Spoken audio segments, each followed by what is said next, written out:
My next class coming up is in the middle of August, and it's at the Pittsburgh Glass Center. Super excited because it's a 5-day class, and I've not ever taught a 5-day class. We're going to do a different marble technique every day for 5 days. And they have like a campus. I have never been out there, but I've heard amazing things. And so it's like adult sleepaway camp. And I think the studios are open till 10 at night. So we can just like have class during the day and then jam all night. I'm excited. Cool. Yeah, sounds like fun. This is the Wise Guy Radio Show, a podcast dedicated to educating and inspiring through conversations with today's top talents in the world of glass. We will be dissecting their journeys in hopes to deliver actionable content that you, the artist, can start implementing now, helping you grow not only as a creative spirit, but also a successful artistic entrepreneur. With a little organization, relationship building, and your artistic ability, you can obtain greatness. Climb aboard, whether an artist, retail owner, or enthusiast. We have a ton of fun in store for you. Welcome to the Wise Guy Radio Show. You're listening to the Wise Guy Radio Show.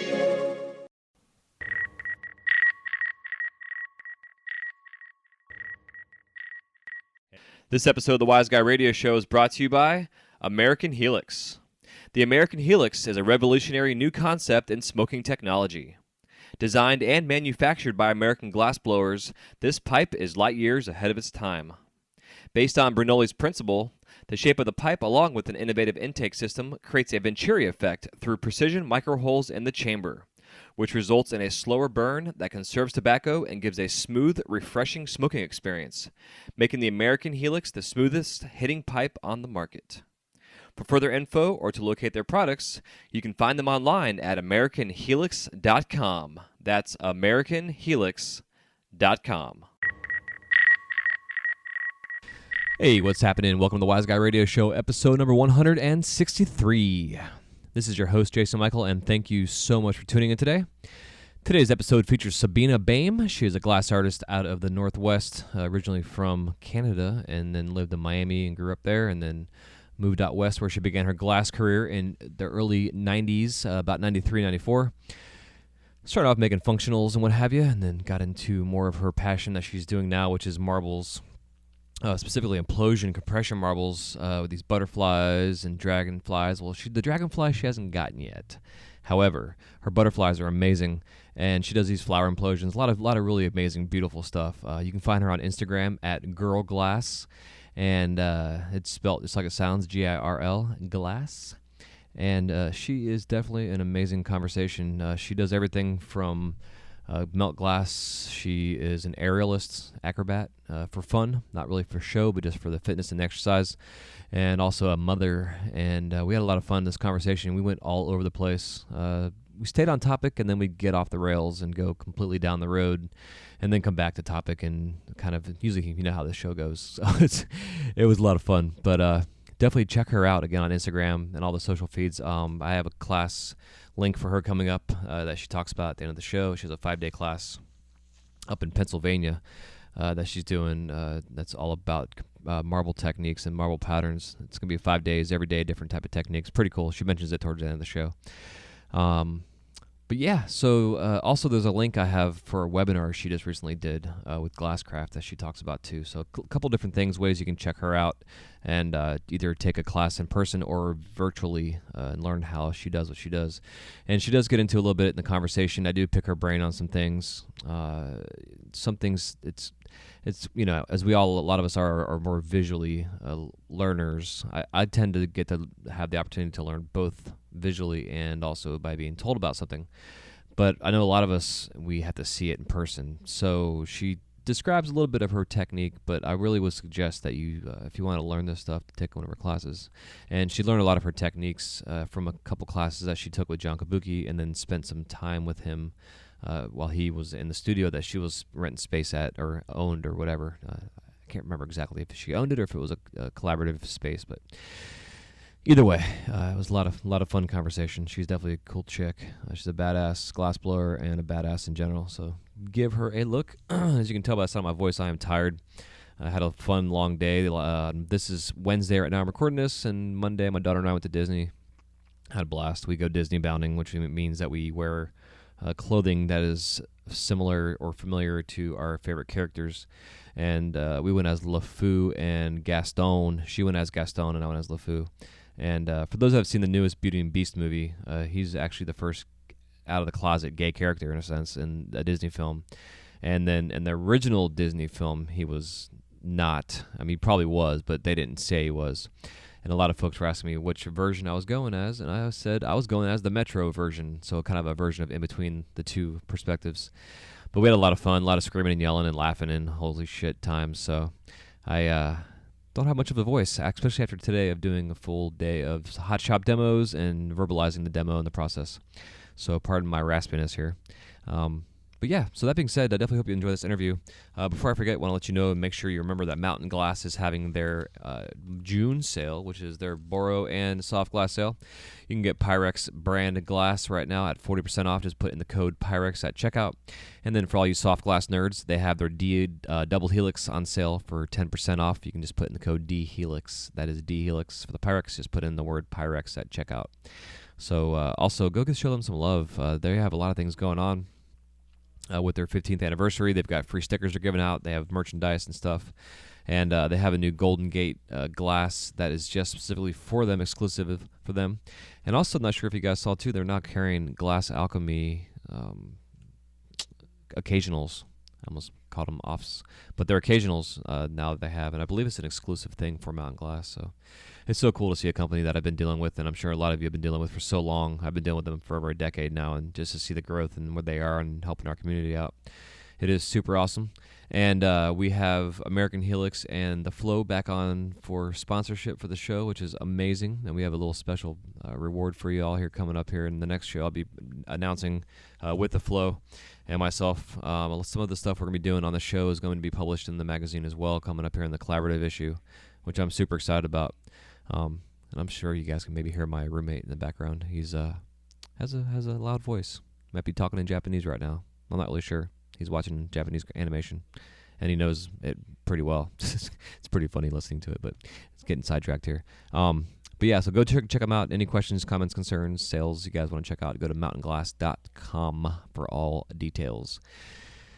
And want to let you know, too, we are still continuing our giveaway of the pendant. For those that leave a review on iTunes, we've gotten more reviews on iTunes and Stitcher as well. And all you have to do is just leave a review on either iTunes or Stitcher. Take a screenshot, send me an email at wiseguymedia@gmail.com. Wiseguymedia, that's WYZGUY media@gmail.com, with a screenshot of your review you left. And then also make sure you include your address so I can send you off this pendant and a little sticker pack to go along with it as a thank you for leaving a review. And again, I'm not one to bribe you for doing things, but sometimes I just like to give a thank you more than anything. And we can call it a bribe, whatever you want to call it. But it's me saying thank you for helping us out, getting the show exposed through the social webs and also on iTunes. And that being said, I'm going to go as far now and just say it too. If you want to leave a repost on your social feeds, whether it's Instagram or Facebook, do a screenshot of your favorite episode, post it, write a little something about it, tell your friends and families about it, and share the show. And if you do a screenshot, send me the same type of thing to my email. I will send you off a pendant as well. And it's one of my little Wise Guy pendants that I do.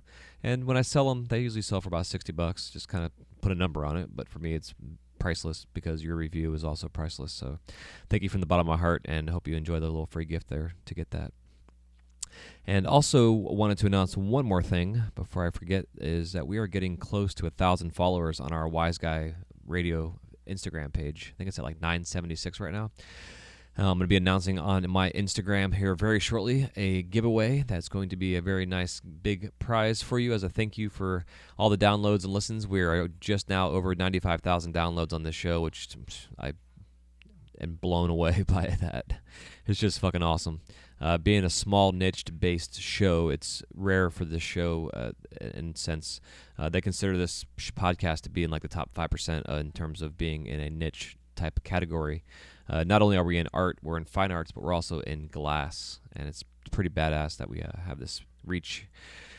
And so, again, thank you so much. So I'm going to be doing a big giveaway for our 1,000 followers once we hit 1,000 on our Instagram. You can follow us on Instagram at wiseguy_radio, and I'll be posting weekly all the updates on stuff, whether interviews,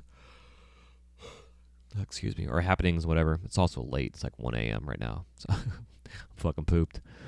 But yeah, so I'm so grateful for everything. So thank you.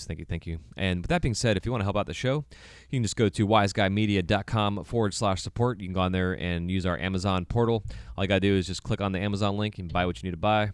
You can also go there and save it as a bookmark on your phone. So whenever you go into Amazon and want to purchase something, you can use our portal. It gives us a couple cents for every purchase that you make as support for the show. And also, if you want to become a wise ass, which is what I'm calling you, if you want to come be a wise ass with us, you can come join us by doing as little as $1 a month contribution to this podcast at patreon.com/wiseguyradio. That's patreon.com/wiseguyradio. I'll have a link in the show notes. And again, we're going to be doing some t-shirts and some giveaways here pretty soon for those that become $10 members and over per month. But if all you can afford is $1 a month, that's the lowest they allow as a service. But it just gives you a chance to give us some support, show the love, help pay for this show, because this show is getting more and more expensive every month as we grow and need more space for memory and new equipment and all this good stuff. So look forward to seeing everybody who signs up on there. And I'm going to rock and roll. I'm rambling. So I really hope you enjoy this interview. Excuse me. With Sabina Boehm. You can find her on Instagram at girlglass. And check her out. Her marbles and stuff are mind-blowing. I thought I knew what I was doing, and I have no fucking clue. So see what you can do. Anyways, I'm out of here. Love ya. Thank you so much for listening and downloading the show. Share with your friends and family. iTunes, Stitcher, all your social feeds. Send me a screenshot of an email, and I'll send you a little free pendant as a thank you. And we'll talk to you next time on the Wise Guy Radio Show. Thank you so much.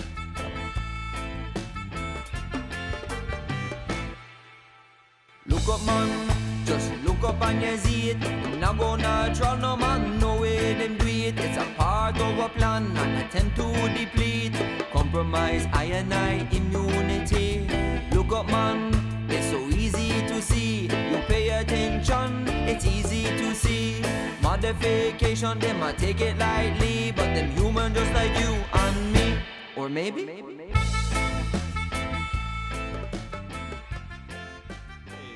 Welcome to the show.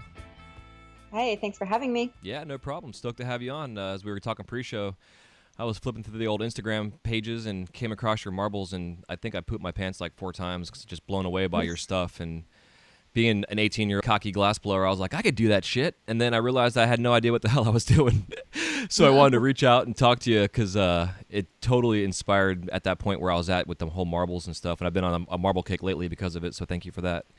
And awesome. Yeah, so and also being a female glass artist in our industry and a badass at that because you do all kind of things outside of the glass world here. So just definitely happy to bring you on.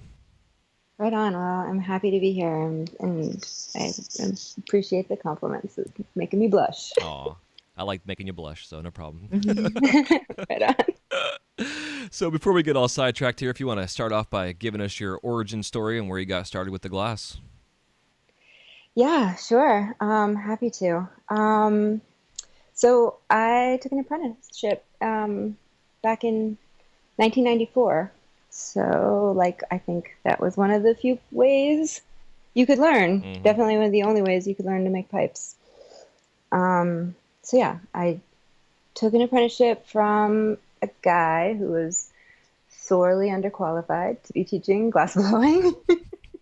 As it was. Yeah, weren't we all? Right. So, but I'm still grateful because we, set up a little lean-to and a garage, and my first torch was a Victor hand torch that we clamped to a piece of 2x4 to the bench. Nice. With a number 5 tip. And I made my first bubbler on that thing.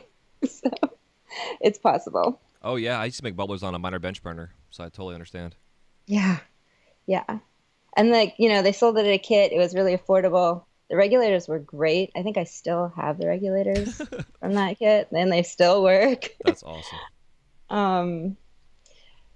Yeah. So started blowing glass. Was making pipes his teacher, my teacher's teacher, kind of took me on because I think it became pretty apparent early on that I was like that we had reached a cap. Um, and he was sort of an estranged apprentice of Bob Snodgrass. I think Bob had a few apprentices that kind of took off without paying him. So he was one of those. So I feel indebted to Bob, and I love to pay it forward to Bob whenever I can Hell yeah. because, we're all how many steps away from Bob in our Yeah. lineage. Yeah, I'm in your same boat. I'm two artists away from well, Yeah. you're one, two, yeah, me too. Sorry. Yeah. I'm still waking Right. up here. Yeah, I'm 2 artists removed from Bob Snodgrass. Yeah. Yeah, and Bob's amazing. So I'm so grateful for him. And then yeah, just making pipes, trying to do it, trying to figure it out. North Star was the only color we had, and fuming. And it's funny, I knew back then at the time that we were the tip of an iceberg, that we were in the renaissance of something that was just undeveloped and had so far to go. It was really exciting. I think it was so underdeveloped even at the time that you knew it had so much potential that like nobody knew where to go or what to do or how to get there. So that's pretty awesome, and I'm pretty honored to feel like I was a part of that in the beginning. Yeah, it's amazing how far it's come, though. Oh, it's amazing how far it's come. And it's like I remember having some like philosophical lamenting conversations with Henry Grimmett about like glass and architecture and glass, like just like what this material could potentially do. And I feel like we're still just barely scratching the surface. Yeah, I completely agree. It's like I make a list of things I want to make, and it's like I don't have a lifetime enough of time to do it all. Mm-hmm. I know, and it's so impressive to see what people have done with the medium, and even like the color companies. I was super excited when Glass Alchemy came around, and Troutman Art Glass, and Momka, and competition started because that really drives the market, drives the competition drives the wanting to be better or make a new thing or get someone excited. So I don't know. Yeah, I completely agree. Yeah, so okay, so yeah. sorry. No, go on. It's okay. So I'm just gonna keep trailing off and hopefully come back to the center. Yeah, that's fine.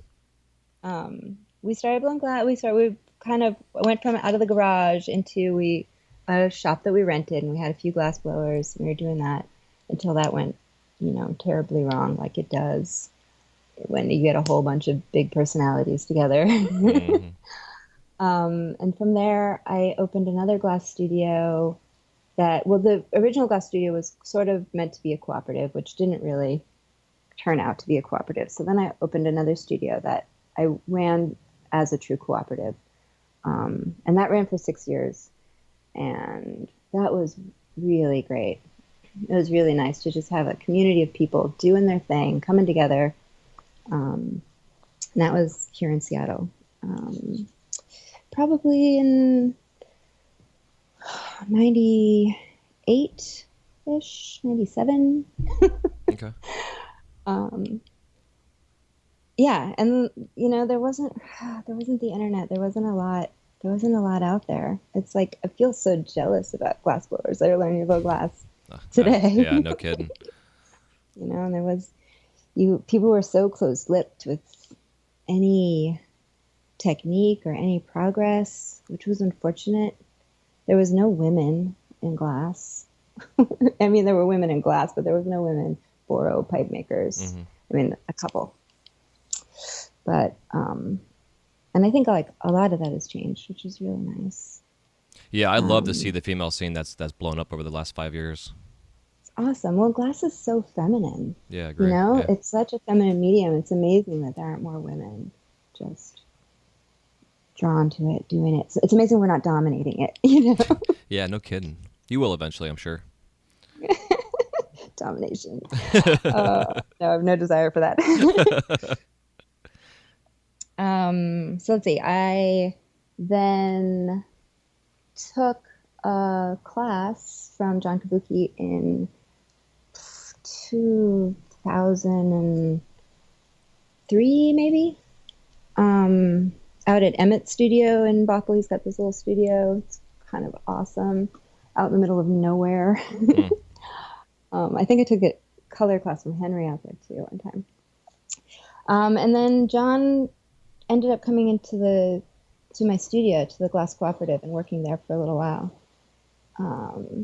which was awesome. And we became really close friends, and he was definitely so instrumental in my growth in the marble field, for sure. I think that's obvious in my work.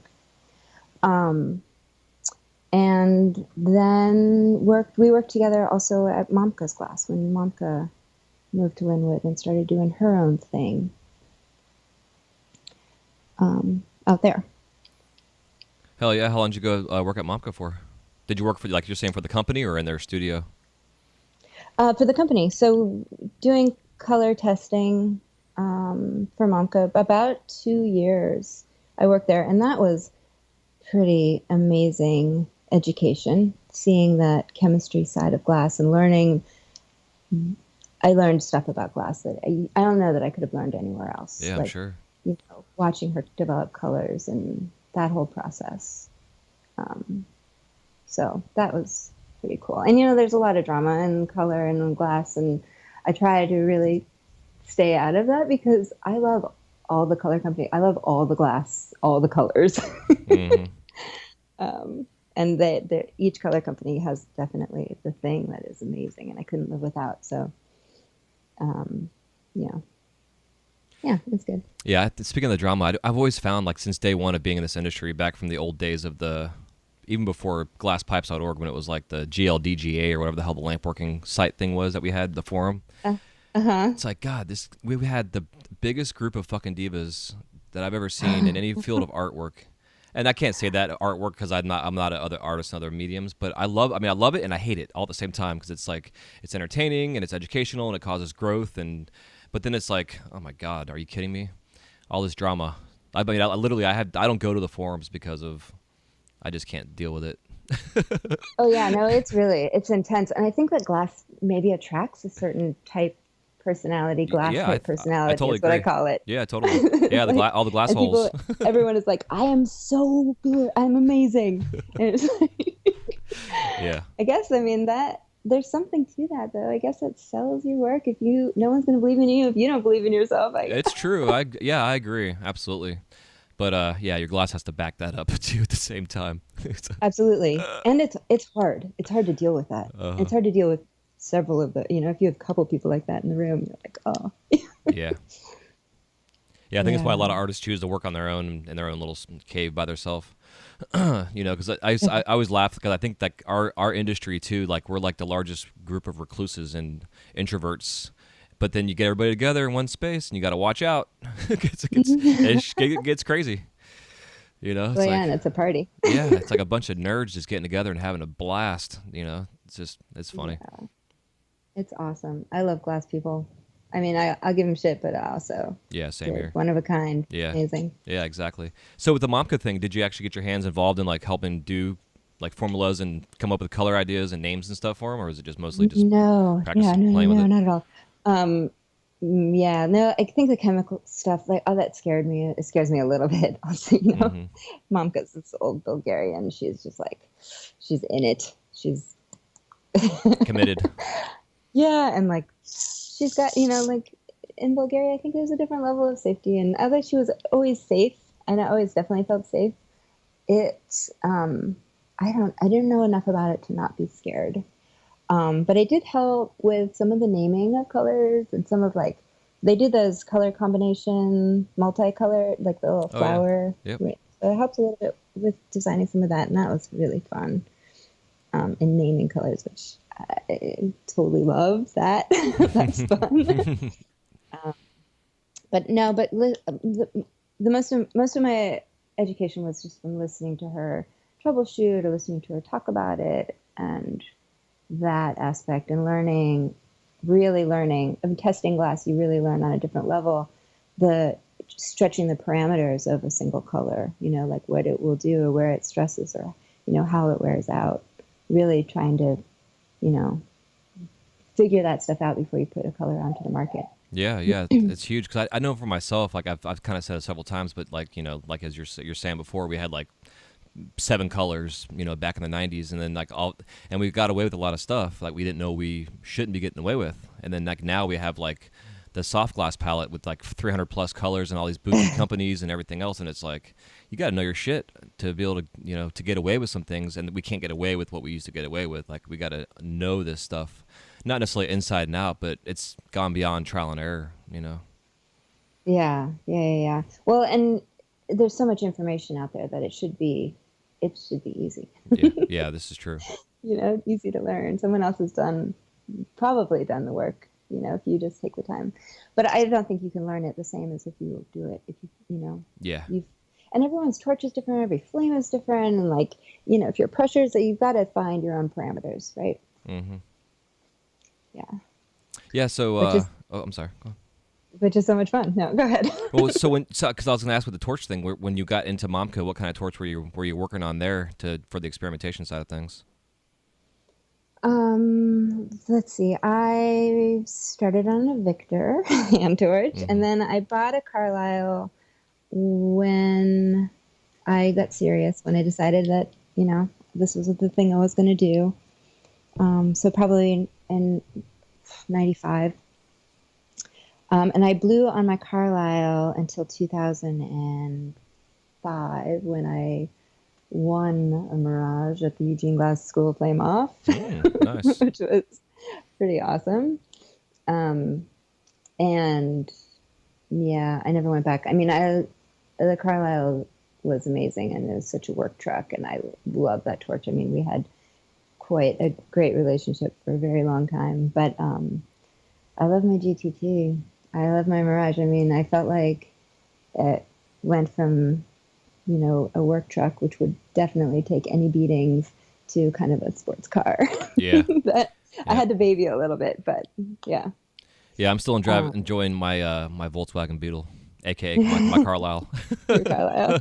Yeah, no, I definitely won't say anything bad about Carlisles, except for that they get hot, man. Yeah. I just was on one again, and I'd forgotten how freaking hot they like burned my arm on the knobs. Yeah, that's crazy, right? Yeah. But yeah, so great torch, and also so good for fuming. I mean, the GT2 can be truly challenging for fuming. Yeah, I hear a lot of guys and gals are just using like a Smith hand torch almost, or a small National just to fume, but instead of their right next to having that set up next to them. Well, that's a good idea. Yeah. Just because of that. Yeah, because the GT or the Carlisle, that center fire is just perfect for fume.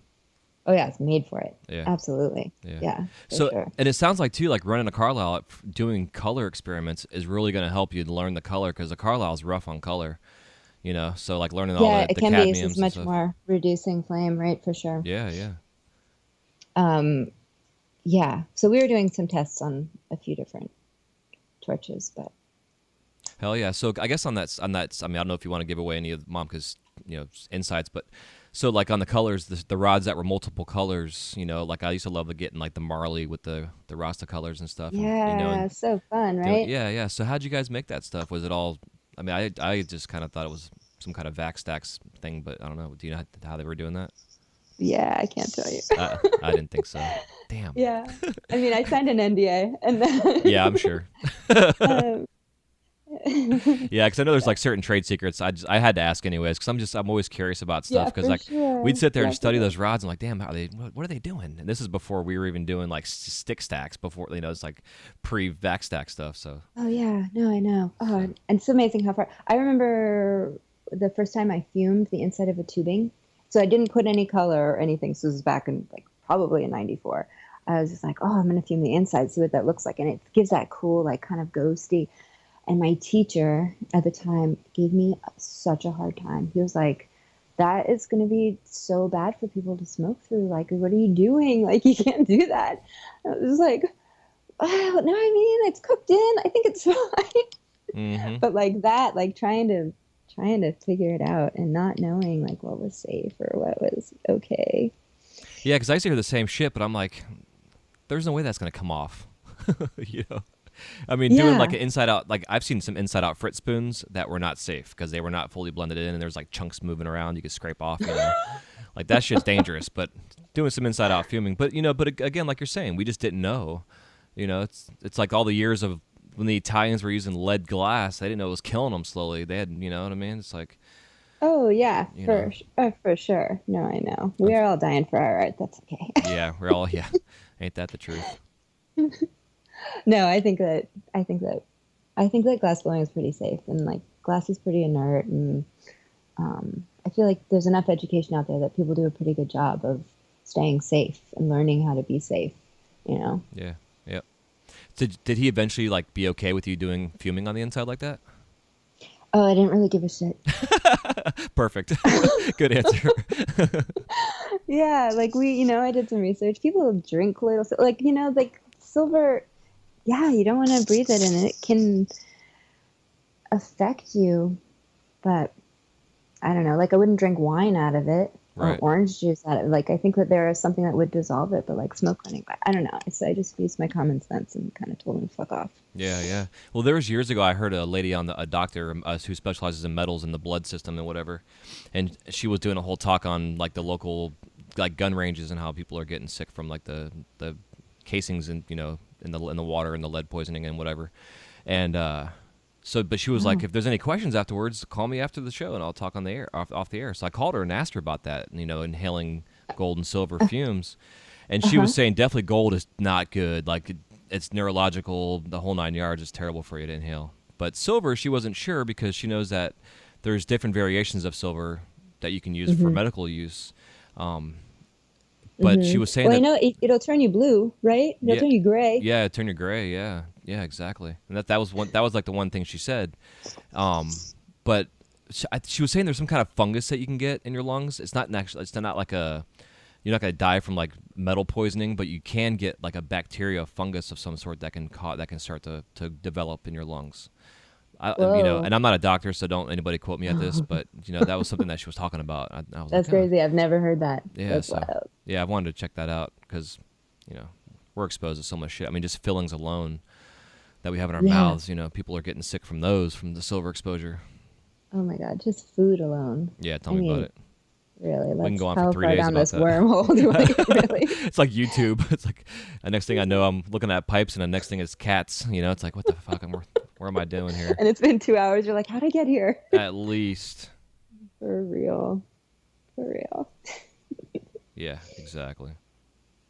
Yeah, so to move forward, so at one point in time, did you then start doing the marbles and stuff? Was that with having Kabuki around? Yeah, for sure. Definitely. I started making marbles full time. And, before that, it was hard. It was hard doing pipes, and I was doing hemp fest and bending all over, and that was awesome. But then, pipe dreams happened and all of this change in atmosphere. And I almost felt like I needed to choose a team, like I wanted to be taken serious as an artist, and with how bad shit was going down in the pipe industry, I wasn't sure if I was going to be able to do that doing pipes, which thank God the industry definitely proved me wrong, Yeah. which is amazing. I mean, I think anyone who doesn't think that some of these pipes are made by true artists got some learning. I agree. So I never quit completely making pipes, but I did try and make a valid effort to make, wine glasses and marbles. I made mostly marbles. I mean, it's hard to do a thing and still support yourself. Like every pipe I made was sold, and then you could make a set of wine glasses and they could sit in a gallery for 6 months. Mm-hmm. I know, doesn't it suck? And this is like, okay, why am I what? Yeah. And so the marbles help facilitate that though on some level, because there was a market for marbles, and collectors, and all of that was really starting to get rolling. So I'm super grateful for that, and for like the marble collectors in the very beginning that really became patron saints of, Yeah, I of the agree. arts for me. And that's one thing that's always I've always been intrigued by the marble collectors because I mean marble's been around for ever. I mean, like 100 years probably or more. And I grew up Hmm. with my grandparents. They had a whole collection of marbles, and we used to play marbles out in the yard or out in the front porch and stuff as a kid. And I mean, shit. If you ask a kid to play marbles nowadays, they look at you cross-eyed. They're like, "Is that an app on your phone?" Yeah, Or some shit. no, for real. I You think there know. is a marble app. Yeah, probably. But I've um, always been intrigued by it, and it's cool to see that there's been this strong, dedicated community that's been paying. I mean, now I see marbles that are going for hundreds of dollars, and they're I mean, go back to John Kabuki and his work. It's like, oh yeah, it's phenomenal and worth it. yeah, and your work too. I mean, you guys got to check her stuff out. It's you can find her on just real quick on Instagram at Glass Girl, and I'll have Sorry, the. girl glass. Oh, is it Girl Glass? Yeah. How did I fuck that up? All right, so you can So find her on you got my name right. you can find her on Instagram at Girl Glass. I'll edit the first one out. Probably not because I just said that. So whatever. Yeah, I'm looking at it now. Whatever. It's been a long week and it's only Tuesday. Totally. I know. I was thinking that same thing. Yeah. So, anyways, but yeah, so it's cool. So how did you start selling your marbles at first? Did you do shows and stuff, or was it mostly online?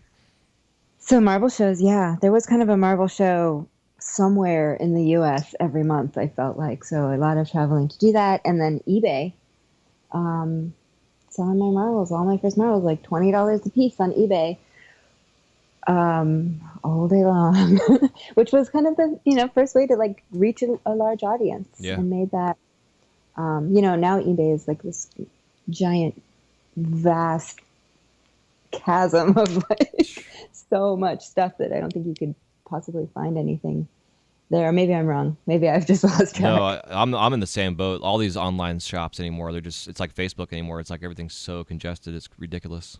I mean, you got to have a website to sell your own shit on. I mean, anymore, I preach it all every day. It's like you got to have your own shop to sell your stuff on, and it's so easy to do nowadays. It's ridiculous. People don't do it. Yeah. I have an outdated website. I can help It's you so with that. hard. You can't do all the things. Like, Yeah, I understand.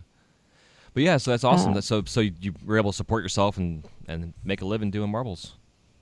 yeah, so doing that, and that was great. And I stopped blowing glass for 4 years. Very sad.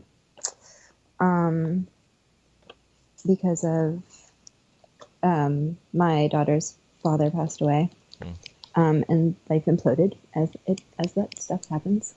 Um, and I've only been blowing glass again now for probably 2.5 years, maybe 3. I don't know. Time blends together, but man, glass did not wait for me. It just took off while I was gone. It's really been interesting to try and kind of claw my way back in to something I felt so established in. Just like you look away for a minute and you're lost forever.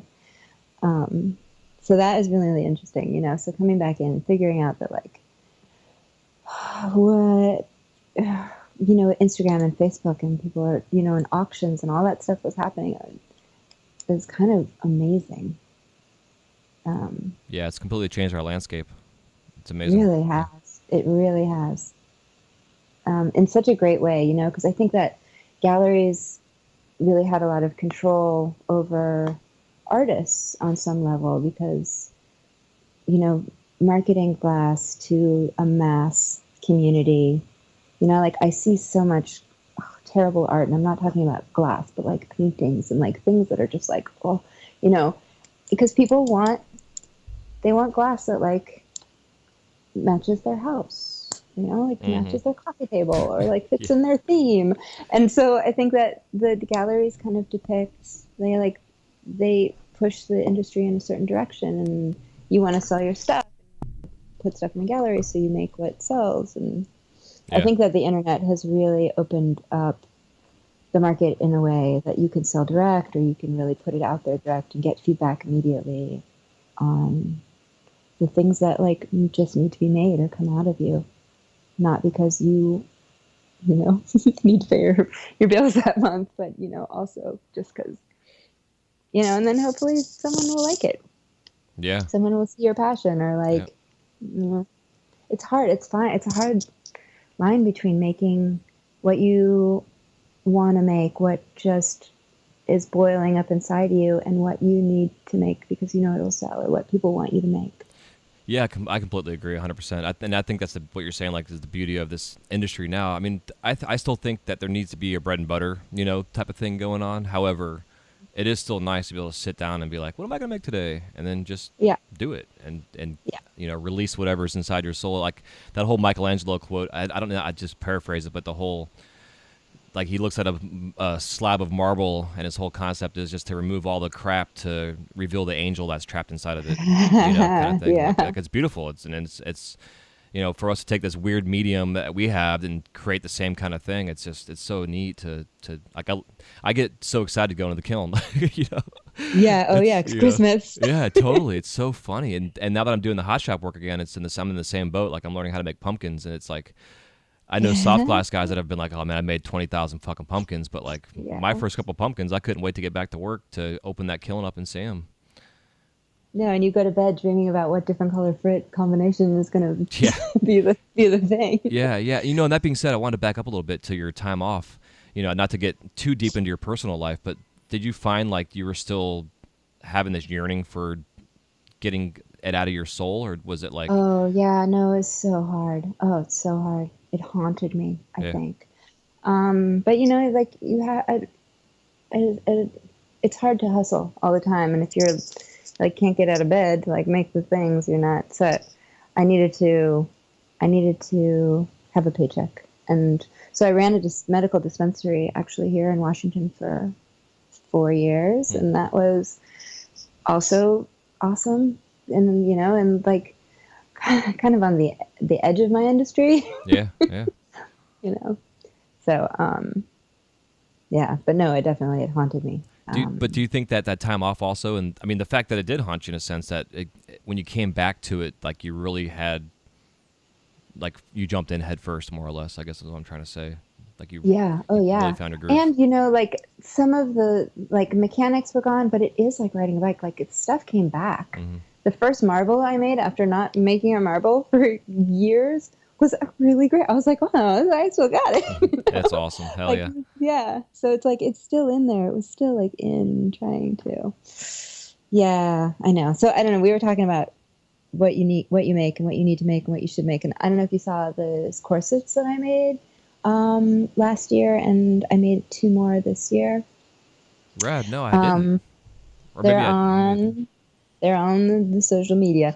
But I made 3 corsets last year, and they were in the glass fashion show at Gas that Laura Donifer puts on, which was phenomenal. Such a great event. Yeah, I love I that. think she does it Yeah. every 4 years or something. You ever get a chance, check that out. Really amazing. Such amazing art. But anyways, so I made 3 glass corsets, which I'm really proud of. But they took me months, right? They took me, I did almost nothing else for like months. And then this year I made 2 more, and my mom was giving me a really hard time. She's like, what are you doing? Like, you didn't sell the last 3. You're going to not sell these 2. And I had this moment with her. I was like, you know, I can't only make what people want to buy. Like, you also have to make the glass that needs to be made. Otherwise, I don't know that you can call yourself an artist, right? Like, if you're only doing it to sell the thing to the person that, you know, like, I don't know. So No, it's well said.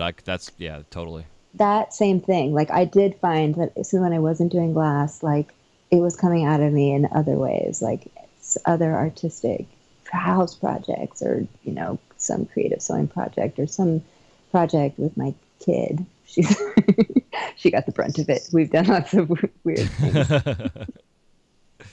Like, we're making your Halloween costume, and we're gonna spend all month on it. It's gonna be great, and it was, and it is. Oh yeah, that's the best though. I love that shit. Oh yeah. Yeah, I'm Love seeing that her holiday. corsets now. Yeah, they're pretty crazy. Holy shit. Oh, thanks. Yeah, wow, Yeah. that's a lot of work. Yeah, super fun. The clear one is, so all those individual pieces, I think there's like 120 or 150 little swirls, and I wire wrapped them with copper individually, which was kind of a trick because they wanted to slip around. I ended up making a cast of my torso and opening it up and laying the glass inside the cast to like twist them tight and get it to kind of lay in some sort of a human form. Yeah. Did you have a model to get that form from? I just did my own body. Okay. I just have my own body. Cool. Yeah, so the corset fits me perfect. Which I wore in the glass fashion show, which is a little bit like, yep, I'm just wearing my body in front of my entire professional community. Yeah. It's okay. Well, it definitely takes some balls. I mean, just the fact to take the time off to make that and then not sell it because, like you're saying, you did it because you had to. And then to expose yourself even more so. I think it's so important as an artist to be transparent like that and really put your heart and soul out there. Because there's nothing worse. Like I bitch about it on here all the time, and I'll say it again. There's nothing worse than someone making some shit to post on Instagram to get likes from their friends, already expecting likes or someone to buy it. You know what I mean? It's like that shit drives me crazy. Oh, I know it's hard. Yeah. It's hard. So now I want to dive deep into your marbles. Okay. Because they're very. I mean, I got to put my phone down because I'm gonna be so sucked into your stuff. Just because it's just so there's just the depth in what you do, just so captivating to me. It's just because like I've always done implosions and figured things out, but then like I was saying, like when I first saw your stuff, I was like, see, like especially your butterflies, which I love. The concept is there in my head, but then I'm like, all right, I'm gonna try to do one of these flowers that you do, and it ended up in my knockoff bucket. So. Cooling in the water dish, yes. I just leave that there to cool in the water dish. Yeah, exactly. So how did you begin the process to develop your initial patterning that you're doing or your implosions for your marbles? Yeah, well, so the flowers I learned from John, right? I has to absolutely take all the credit for that because he is an amazing teacher. And more than just teaching me the technique, he really taught me to be really slow and pure with the glass, like to really give it its due diligence, its time. And he's such a pure, like watching him work is just, it's phenomenal. I'm sure you've seen the videos of him, but anyways. Mm-hmm. And then the butterfly, when I developed that, I was actually trying to do a dragonfly, which I still trying to do. How many years later? God damn it. I think every year, every 6 months, I give it another attempt and just like, it's so hard, it's so frustrating. It just doesn't fill the marble in quite the way that it should, but someday. So the butterfly was, conceptually, I had an idea, it's pulls to center the same as the flowers. So like the idea is the same.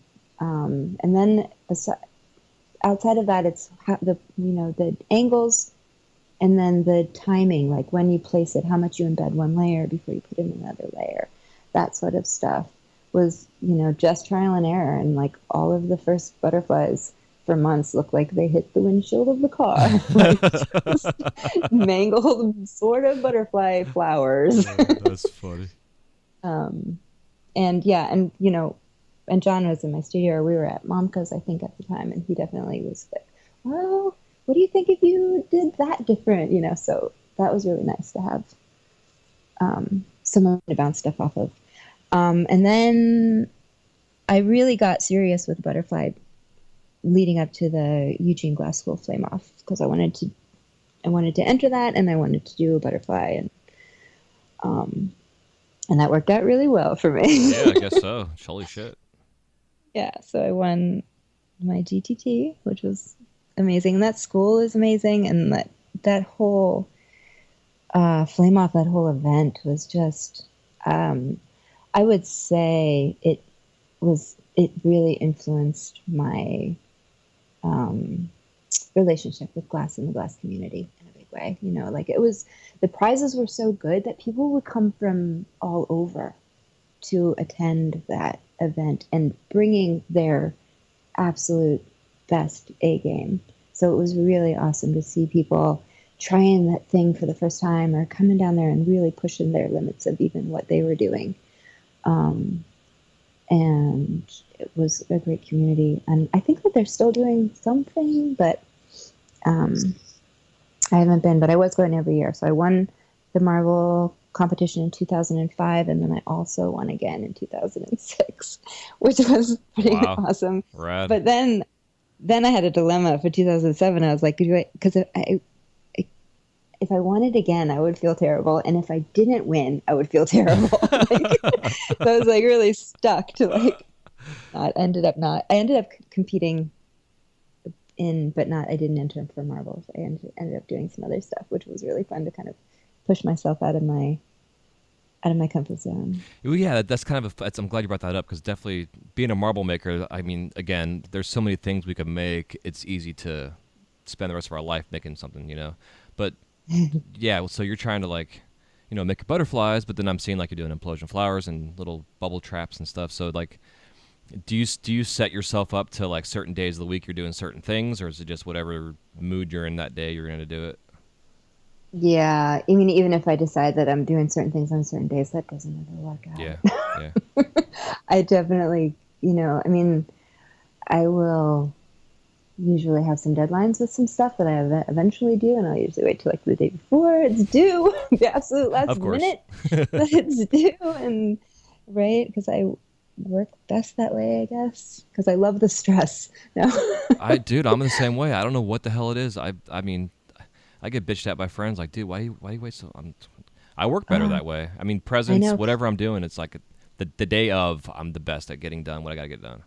It's true, and some of the best inspiration comes when you're just under the wire, Mm-hmm. or it takes until then. This last set of corsets I had, they went into an event, and I had 3 months to do them, and I didn't start them, and I had an idea for one, and I didn't even know conceptually what I was doing, and then I was like, okay, I have 1 month, like, and I did nothing else, and it pulled together, but it takes sometimes really needing to get that pressure to like sit still and be with your thoughts and figure it out because you have to do it today. Yeah, yeah, absolutely. And it's probably why I failed at trying to make one of your marbles because I just like stood there and tried to do it instead of like really thinking it out and the process. And because again, I'm getting sucked into your shit here. It's like it's just incredible how just the different pattern work you do. Like, so do you do a lot of cane work first to get like your patterning and stuff Yeah, going on? yeah, absolutely. A lot of um, a lot of layering, and pulling all those stringers. that's the that's the key. That's the trick. Yeah. Perfect stringers. You can't make a nice flower or butterfly without perfect stringers. Yeah, because I mean, just like the different layering of color and the striations that you give the wing and everything, it's like, I mean, it looks like a damn butterfly inside there. I mean, obviously, it's not, but it looks I like love an. when people ask me if they are. Yeah, I'm sure it's because it's like. Yeah, I tell them that I freeze them first. That's awesome. Yeah, it's wild. So when you're doing your colors, like, how do you go about picking your color choices for your combinations? I feel like I go in kind of phases where there's a color that gets me really excited, and I'll try that color with all kinds of different combinations with other colors, and then I'll migrate to another color, and then that one gets like a whole world of its own. So I definitely think I go through phases. I recently got some of the new cadmiums from North Star, and oh my God, they're so buttery. They're Yeah, that's so what I nice. hear. I Yeah. couldn't believe it. I mean, and they when they first came out, like back when we first got cadmiums, it was challenging for me. It was definitely challenging for me because I was, used to the 5 colors that I had that were bulletproof. um, so yeah, and the technique that I do can really stress out the glass and wear it out, and not getting any breakdown or getting any bubbles is super important to me. So it's been really nice to get these new cadmiums and not being able to do anything wrong to them. And they're so bright. So great. Yeah, I haven't got a chance to try them yet. That's something I needed to get my hands on. Like like over at work, I mean, we've got pounds and pounds and pounds of all the old Crayola colors or crayon colors, whatever you want to call them. And Mhm. so I haven't. Throw it out. Just toss it. Yeah, Get some new right. I stuff. know. Or you can put it inside. You can backstack it. It's Yeah, great. I've been using it as like challenging myself. Like when Salt first came out with all his pieces he was doing with some of the new stuff out there, and it got me inspired to try to go back to the old cadmium colors that were so hard to work and make some surface work. Like I do a lot of Yeah, no, dragon work, but man, yeah, no, and it's true. It's a good practice. yeah, It's a good practice in slowing down, and because I mean, you absolutely can still use them. I didn't mean to throw it out, really. yeah. No, I know what you're saying though, because I But definitely if you're want to feeling like you want to evolve. be lazy, like me, just go get some new and improved, beautiful, bright cadmiums. That's so funny. Yeah. Yes, Okay. Hate mail can go to you. yeah. Info@wiseguyradio.com. Perfect. Yeah, so with the layering aspect of it, because I know like there's been times where I've done just like landscape or whatever, it's like surreal landscape implosions, where I'll do like a couple layer, like a surface layer of some dots, and then I'll implode that a little bit so down on my surface is smooth again, and then I go back over those same dots with more color, and I build it up so when it implodes, it has like this strand of colors Yeah. that kind of blend into each other, and Yeah. Awesome. That's not what I do. yeah, so yeah, exactly, I know, So I because layer the stringer. So layering the stringer before you put it on. And if you think about the stringer and all the layers, it's being a round, right, rod.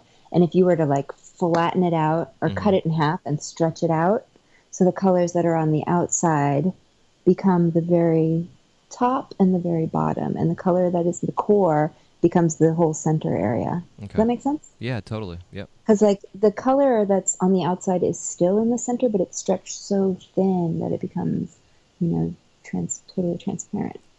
So you can't see it. So all you see is the core, and then you see it where it gets congested, like at the top and the bottom. So does the cane literally like get folded in half almost when it implodes on itself? Is that kind of what you're saying? It doesn't at all. In fact, the opposite. It gets stretched. It gets stretched out. Hmm. Okay. Yep. Like I wish you could see my hands. No. So if you think of your finger and like the top and bottom of your finger, not the nail, Mm-hmm. but like the top of the knuckle and then underneath the knuckle, that area, those two, the long sides get stretched. So the center, the core, fills in the center of your petal, And and what? the outside layer Mm-hmm. is a very small line at the very top, and then it becomes kind of collected at the bottom. Interesting. Do you lay it down flat on the surface of your blowout that you have? I do it on rod. Oh, okay. So I do it all on solid rod, and I lay it down flat in like a 2D pattern, and then implode it that way. Okay, yeah, that makes sense. Because something that inspired me going on early on in my career was watching like the guys that would do sugar cane, and the ribbon canes and stuff in sugar, and or watching them make whatever taffy or candy canes or whatever, like just but starting off Uh-huh. with this flat thing of candy, and they would have all these different layers of color, and they would fold it in half and make like these rainbow patterns or whatever, type stuff. And I did a lot of that in my Mm-hmm. glass early on. Mm-hmm. So then I started seeing your stuff, and I was like, I wonder if that's like ribbon cane she's making, and then laying it down. Yeah, well, the same with like a ribbon cane or twisty cane. If you think about stretching that out, all the twists become lines, right? Mm-hmm. So they all stretch long. Yeah, and then so the marbles are compressed; they're not imploded, so they're done on a solid. I usually use like something like 25 mil rod to Okay. make those, and I just push a Maria on the end. Yeah, yeah. And you could watch my webinar that I just did for Glasscraft. Yeah, totally. Yeah, actually, I'm gonna write that down. What is it? How can you find it? I think it just went up. We did it last month. I think if you just go to Glasscraft's website and check out their webinars, it's on there. It's just compression marbles by me. Okay. It was fun, super fun. Hell yeah. Yeah, I'll have a link in the show notes for that, Right on. for sure. Yeah, because I love all that shit. The fact that you're offering your stuff like that. It's, again, when we started this, nobody wanted to share anything, and Yeah. next thing you know, Yeah. Salt's doing a class, and the whole country's making teeth and eyeballs. Yeah, yeah, But I mean, isn't that a huge compliment? yeah. And I think so. I agree, 100%, absolutely. Yeah. I mean, I think you have to establish your style enough before.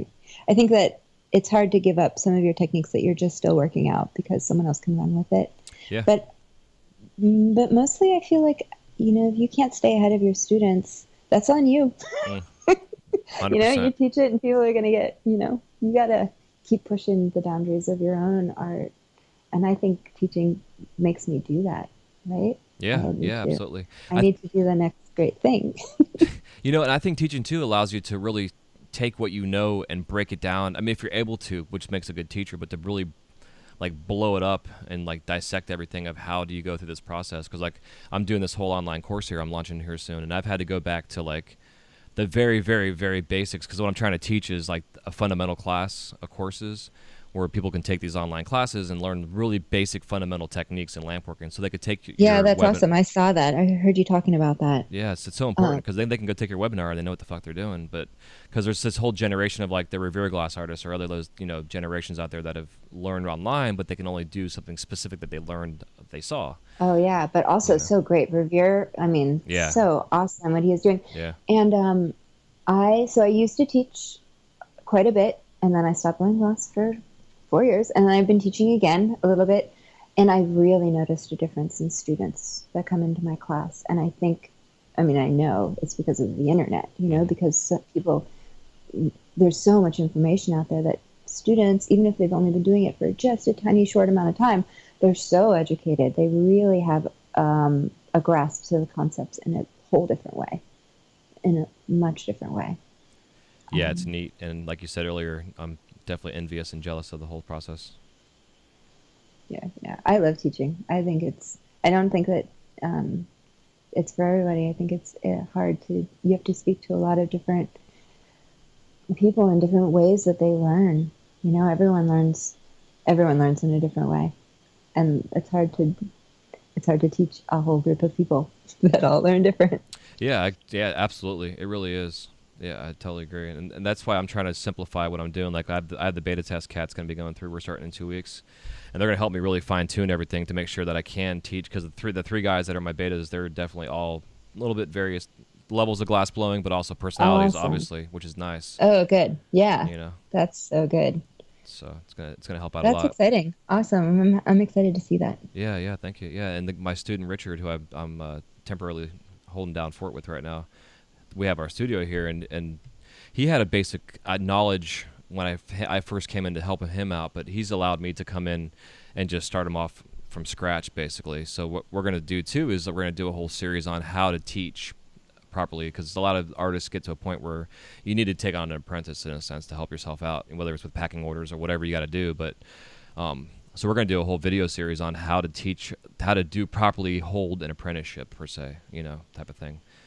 Oh, And wow. so, I'll do a technique. He'll do the technique, showing how I taught him how to do it, just right there on camera, so people can see him fucking up and me coming in and grabbing his arms and holding his arm a certain way, like, because I always tell my students, like, I'm gonna invade your space 10,000%, and if you don't like it, don't take my class, because I'm gonna grab your arms and hold your hand if I have to.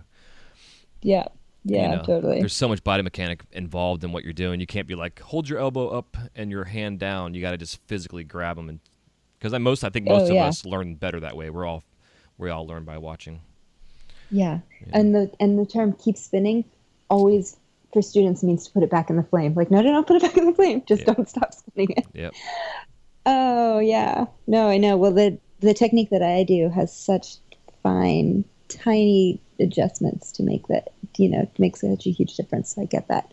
I'm always physically adjusting students like Gumby, and I Yeah. think most people are open to it. I think I've had a few students that are like, why are you in my space? Right. Yeah. Totally.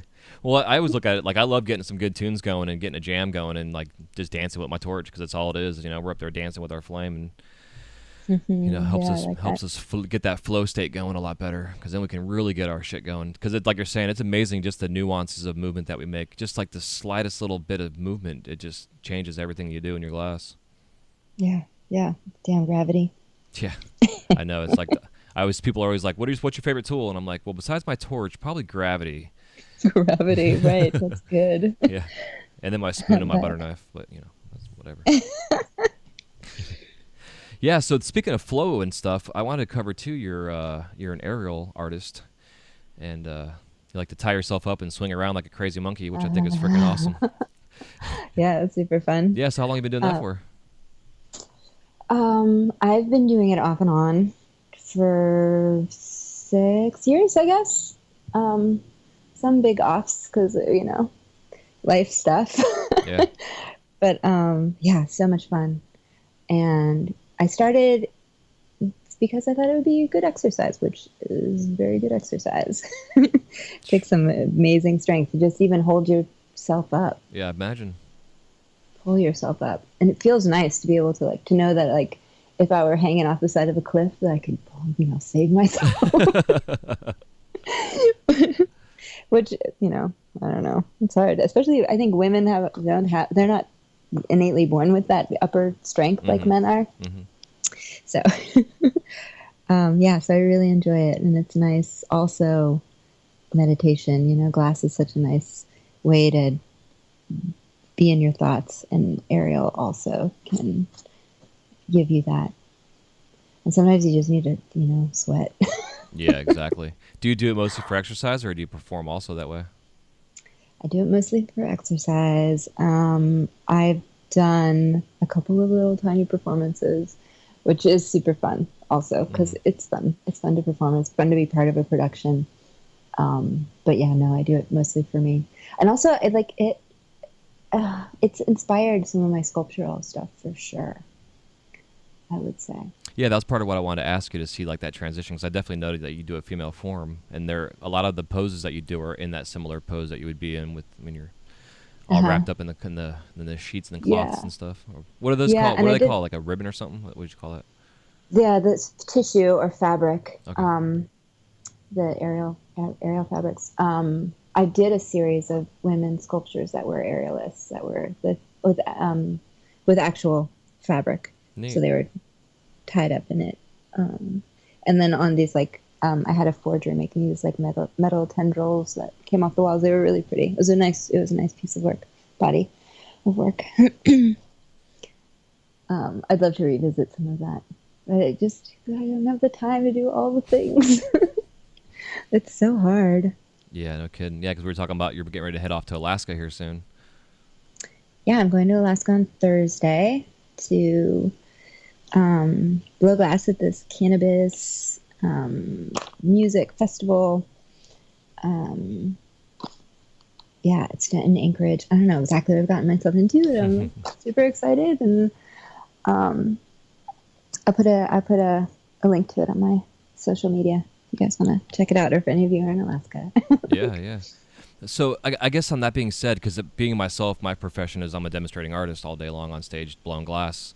And a lot of, what we do is, besides the hot shop, when I'm doing smaller things, I still try to put some flair into my work. Like, people have asked me if I'm a bartender just because of the way I work. And I learned it from my brother-in-law, who's a drummer. And I would watch him play the drums before. He was my brother-in-law. He was my best friend and then married my sister. But that's a whole long story. But, awesome. but he has a lot of flair when he drums because he was in drum corps in high school and stuff. So I picked that up into my glass, and so I do a lot of flipping my rods around and shit. And it's part of my technique also with my glass, how to get things to get to a certain shape or whatever. Stretch out. Yeah. Oh, that's cool. Like I do. I'm envisioning the movie Cocktail right now, just so you know. Totally. Yeah. Me and Tom Cruise hanging out.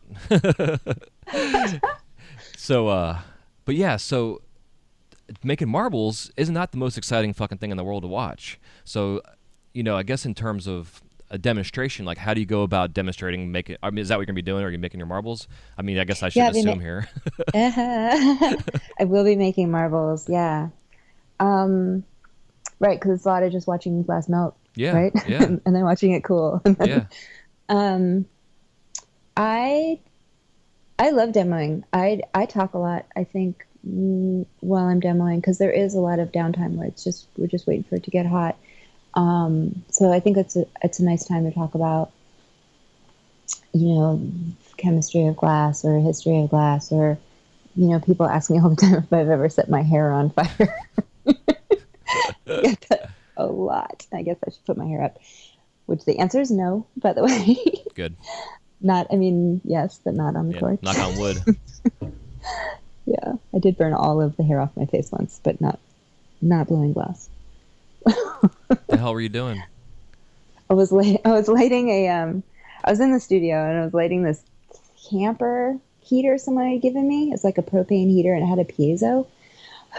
And I didn't know how to work it. I guess not.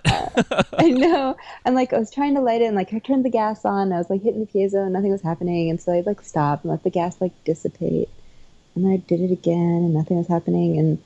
And then like the third time I hit the piezo, like I had stopped turning it on and I hit the piezo while it was not in the on position, which is apparently what you need to do. And I just went up and I poof, like a Wow. ball of flame. Like I was so warm. And I was wearing all cotton fibers, which I always tell students. And I had a hat on. Thank God, because it was cold. But I burned all the hair, like singed all the hair that was out of the hat. And I burned off all my eyelashes and my eyebrows. And you look really funny when you don't have eyebrows, but people don't know why. Like, you know, like there's something wrong with your face that Damn, girl, that's crazy. I know. I took the opportunity to draw my eyebrows on really high, like grandma does. No, I got really lucky Oh my God, because that's so funny. it could have been you're right. It could have been a huge disaster. That could have been tragic. Holy shit. I know. So, and I was like, God, I'm supposed to be a professional. Like, what am I doing? Yeah, lighting a torch though, but not, I guess, a heater you don't know how to use. Well, next time you don't know how to do something, go on YouTube and just don't get sucked into a hole. Right, right. I do that for everything Yeah. now. But yeah, so yeah, shit. Yeah, so that's cool though, because I do the same thing. Like everybody is always intimidated to talk to you when you're on the torch, because I think you're just like, I know a lot of artists that hate being interrupted when they're in their flow. For me, I need that. Like I need that interaction. It helps my energy kind of. Yeah, It gets rid of my I feel like I need anxiety. that too. You know, in a sense. Yeah, for sure. So And but I think that when you're doing a demo, you're inviting that. I mean, you should be inviting yeah, that. You're I not agree. like Yeah, yeah. in your studio, and I get being in your flow, but I mean, when I'm doing a demo, I'm not the marble maybe comes out or it doesn't come out. Like that's not exactly the goal. I think when you're doing a public demo, so I think it's okay to give some energy to your audience instead of giving all of your energy to your boss. Yeah. I did a presentation. So I'm like doing demos and I'm behind my torch and I'm blowing glass, like so great, so easy.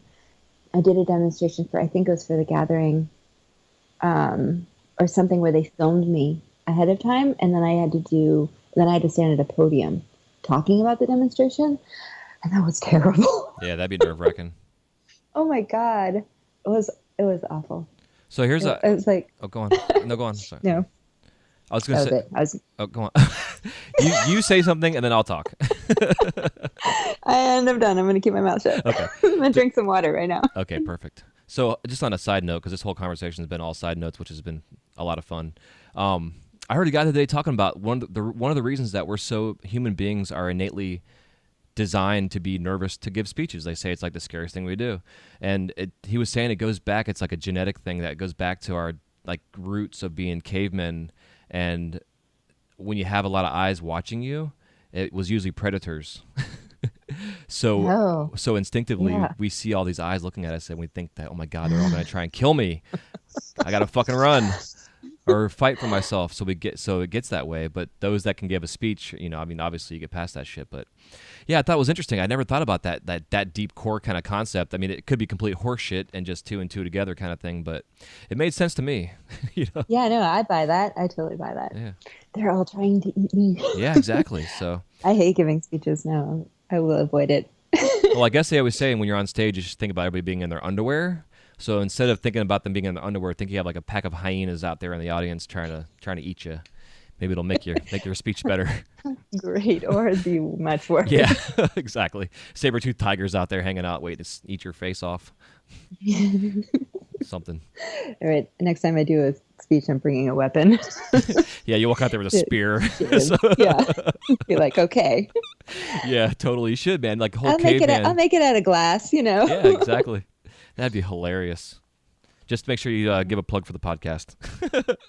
Yep, totally. Deal. That's hilarious. Yeah. So that being said, so I definitely agree though, because for me, same thing at work. We've had this conversation amongst us artists about like, are we there for the show or are we there to do production? And we do all of our production that we sell is all done on stage. So we've had to find this balance of like being productive right. and then also being able to put on a show. because a couple of our guys, they used to get paid piecework, and it would stress them out because they would work every minute they could to make sure they got their money's worth out of it. Where the other half of us were like, we're just paid salary. So and I'm always, I mean, I'm a social butterfly as it is, but to be able to have that interaction where a guest is like, hey, what are you making? And then they start asking you stuff about the gas you're using, or if my kiln is a freezer. I mean, I get I get these same type of questions. Or, I've been asked if I burn myself every day. So we're actually gonna make like a frequently asked questions thing to give guests as like a marketing thing, but also to save them from asking the same fucking questions I hear 1,000 times a day, kind of thing. Just like post it, just be like, yeah, exactly. Oh, see, that's so smart. Yeah. Oh my God, the weirdest question I was ever asked by the general public, because I did demos a couple of days at the Glass Museum in Tacoma. Mm-hmm. This was great. You should check it out if you're in the hood. So I was talking about, the process, so that my, torch, that I was working on the torch, and then I would put it in the kiln to soak and then ramp it down, whatever. And so this woman was like, raised her hand, and she was like, so is your kiln full of water? And I just looked at her like, I don't understand what you're asking me. It was so far from computing. Yeah, that is an odd question. I was like, oh, as I said, soak. That is so funny. Yeah. Well, it's like we have a chili pepper on our tabletop, and it's got the fiber blankets in the door, So people think it's ice, and they ask me that all the time. Is that a fridge you're putting it in? Especially if I'm doing little Olaf from Frozen, little snowman from Frozen. I make him. So they assume that I'm putting him in a freezer because he's a fucking snowman. Yeah, well, that makes sense. So I always laugh. I'm like, is that a freezer? I'm like, no, it's actually quite the opposite. And I just point at the temperature gauge, and they're like, oh yeah, okay. It's so funny. I love it though, because people, it's the beauty of what we do in the public to educate. Because who knows who you're inspiring by being out there doing what you're doing. You could be inspiring the next John Kabuki, type of thing. Oh yeah, yeah, absolutely. Speaking of that, I gotta maybe help me get him on this show. Speaking of that, I would love to bring him on here. Right on. Yeah, you should definitely do that. Yeah. I'll put in a good word for you. Yeah, that'd be cool. I appreciate that. But yeah. So I think it's a good topic though, because like I know a lot of the whole smoke shop now, or smoke shop galleries, whatever you want to call them, are doing a lot of in-house demos now, and it's seems to be a lot of collaborative stuff, or a solo artist comes in and teaches classes. But it seems like a lot of artists want to be an artist in a demo space where.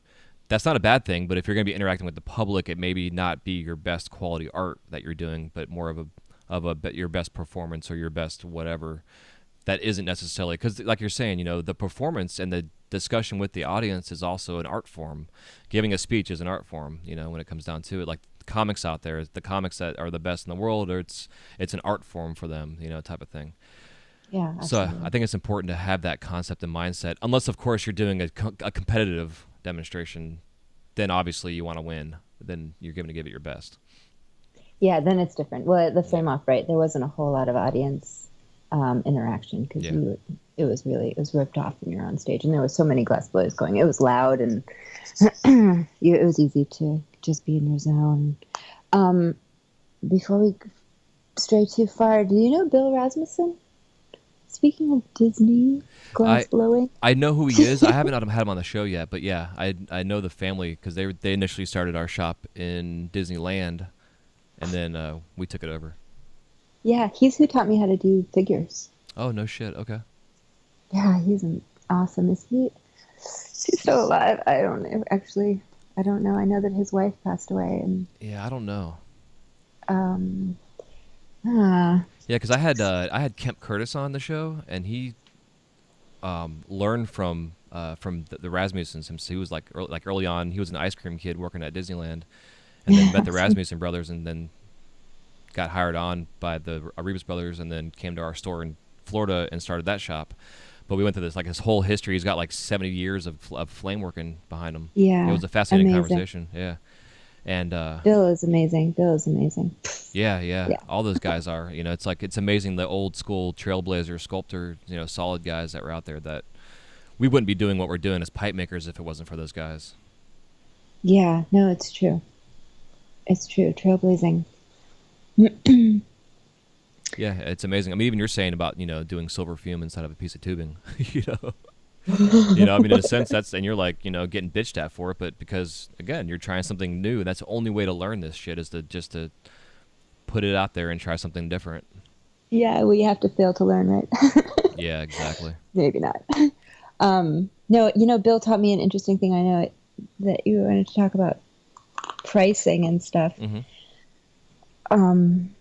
He said something back years ago that has always resonated with me because he used to make these little lacy birds or something for Disney. Mm-hmm. And he said that one day some woman came up and was like, "Oh my God, this bird!" and like really carefully like picked it up and was like, just like enamored with it and was like, "How much? How much is this?" And he said like $12 or something like $6. I don't remember. And she was like, oh, and she like set it down. She's like, "Oh, I thought it was nice. I thought it was something that was nice." That like that the value, the perceived value, like, interesting pricing your stuff because if you price it too cheap, then it no longer has value, Yep. apparently, to anyone, to you or Yeah. to anyone else. So it's really interesting that how do you price, your stuff and what the psychology is between like making it too expensive and making it not expensive enough. Right, because he was so fast and efficient, and his work was so clean, and I'm sure Disney sold it for next to nothing. Yeah. No, I understand that completely because like even when I was first hired on, that I was told like ignore what your stuff sells for because we like the stuff like my octopus I used to make, we would retail them for $45, and I retail those things for 75 to 100 minimum. Mm-hmm. And I'm looking at them now even, and it's like there's people that are coming in and buying our stuff, and then they're going back and doubling it on eBay and getting it, and I'm telling my owners of my company this. I'm like, just so you guys know. Yeah. So, Damn it. but it is. It's tricky. It's a really hard thing to and I always like for the new glass artists, I always tell them to go to your local smoke shops. Don't say you're a pipe maker. Just go in there and look at the retail prices and do a little bit of math, and you can kind of figure out what their wholesale on those are. And then you can try to make something compare some. And now it helps to have a name, but you got to start somewhere. Even if you're looking at hand pipes or mushroom implosion Right. marbles or whatever the hell it is, you got to start somewhere. Right. But also, Yeah, although it's hard competing with China. Though, yeah, too. totally, absolutely, yeah, I completely. mean, I'm sure that's what Disney struggles with. Yeah, that's and then that's part of what our struggle with is as our in-house artists versus our stuff that we have made overseas. Because I mean, there's so much stuff in our shop that we couldn't all make it. I mean, there's no way in hell. I mean, we could if we had like 100 of us working, but it's still we couldn't do it. But we're trying to separate our work so that when a guest comes in, they know the stuff that's in house that we made because it looks the same as a Nice. character, but it doesn't look the same because it's either full color or something something of that nature. And the Uh-huh. perceived value is huge. So like say again, we're using Disney for an example. That place, people go there expecting stuff to be a little bit more expensive. Like I was on the monorail yesterday, and these people were talking about getting gas after they were leaving, and I knew there was a gas station on premises, and I told them, and they mentioned they were thinking because it's on Disney property that the gas is going to be more expensive, and I'm like, actually, the gas here is a little cheaper than most places around here, and but people have that perception. So like I heard a guy talk about one day, like if you have a Maserati that you're selling, if you go sell this Maserati at a Holiday Inn, it may sell for a third of what it's worth because it's at the fucking Holiday Inn. But if you go do it at like the Taj Mahal, you may get 3 times more than what it's worth because it's at the Taj Mahal. And so I think in the industry, like in the retail side of things, a lot of smoke shops are catching on to finding that these higher end smoke shops that are more of a gallery space that have these shows and have a more following. They're able to sell the $10,000 pieces or the showcase pieces that they're paying $10,000 wholesale for, because they have this environment that gives a perception that what you walk in the door, this stuff's worth more. It has more of a value to it than walking into a mom and pop smoke shop at a gas station, even.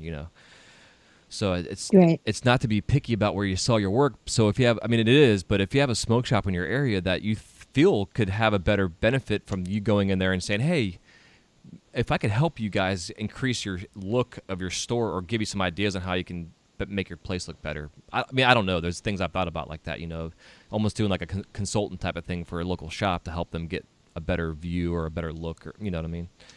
Yeah. Well, it's really about educating the consumer. Yeah, yeah, exactly. Educating your market. Yeah, yeah, consumer on the retail and the wholesale end of things. Oh, yeah, You right. know, because I tell you, I've talked about this other guest. Like I've walked into shops and seen cracked pipes on shelves and pointed it out to the owner of the shop, and they're like, "Oh, it came that way. That's how it's supposed to be." I'm like, "Dude, you bought some broken shit." Yeah, I've broken the mail. It's glass, actually. Yeah, like I've seen. Said this before, but I saw a guy had a whole case of inside out spoons, and they all had like old school OG moss in it, and that shit would And check they're, every time, and on inside outs, and they were all oh, it's so checked. pretty. Yeah, it's Yeah, like he's like, oh, well, sparkly. he was told it was dichroic glass when they sold it to him. Oh, I'm like, bro, here's yeah. I just by chance had some dichroic stuff in my car, so I went out and it's like, here's the difference, just so you know. So he called the guy up and had him exchange everything out. I hated to do that, but it just like you're saying, you got to educate the people because they got to know. Oh, yeah, no, totally. Because, I mean, that someone's going to buy that piece and it's going to sit in the sun and it's going to crack in half and be like, what the hell? Yeah, yeah, exactly. Glass sucks. It's so volatile. Yeah, it is. It's a kick in the nuts. No, glass is awesome for that reason, I think. Yeah. Like everything you make is going to eventually break and there's something, I don't know. I know it's a weird dynamic, isn't Fleeting. it? It's like the domineering whatever lady in my basement waiting for me to come down and whoop my ass. And you're going to thank her and go again the next day. Exactly. Yeah. Kiss her feet and say thank you. Walk away with some battle scars and go back at it. Yeah. Yeah. Sure. So on the pricing side of things, so when obviously your marbles, you can't make those things in 5 minutes. So when you're pricing your workout, like, how do you go about figuring out, like, do you base it on the time you put into it? Like, I mean, do you take everything from time, material costs, etc.? Like, how do you go about that? Yeah, no, I don't. It's hard. Pricing is hard. I'm gonna just start with that. No, I think that you have to take into account how long it took you to learn that. Someone asked me how long it takes me to make a marble. I say 23 years. Mm-hmm. Like it Exactly. took me the entire time that I have been studying this medium to get where I am. And I kind of feel like I price in two different categories. I price work that comes from my soul, that I've created, that like is something that I've developed in one category. And then I price stuff that's mechanical or, a consignment or, fixing a piece or some sort of production or teaching in an hourly wage that I think is easy to calculate. So yeah, if I have like the difference between art and craft, right? So if I have stuff that like ornaments or things that that's my bread and butter, Mm-hmm. that stuff I will price by the hour. Like how many of these can I make in an hour? How many of these, and then what are my materials? And I can break it down based on an hourly price. But I think with art, it's really different. It's really hard. It's, there's part of what it takes from you to create it, and then also the market. So like the market will give your work more or less value depending on, who likes it Mm-hmm. and like who wants to collect it and who wants to fight over it. Yeah, yeah. So finding the balance between that is hard. I also think it's hard being a woman in glass, and I might get some hate mail for this, but like it's men are much bigger advocates for themselves in a lot of ways. Just I think it's on some genetic core base. Not all, of course. There's exceptions, and of course there are women who are great advocates for themselves. But I think that it's very male dominated, and I think that I've thought about making a male persona online to see if I could sell my glass for more. That's just funny. as a social experiment. No, it's a great idea. Tim Ferriss, actually, I don't know if you listen to him at all. He's known out in the coaching world and lifestyle changing stuff. But they did a dating site experiment, like that same social experiment where he created a female thingy just to see what kind of emails he got. And it Just was to see it. because he was trying to study like the best way to hack like being somebody that you want to date and find the right woman for you on a dating site.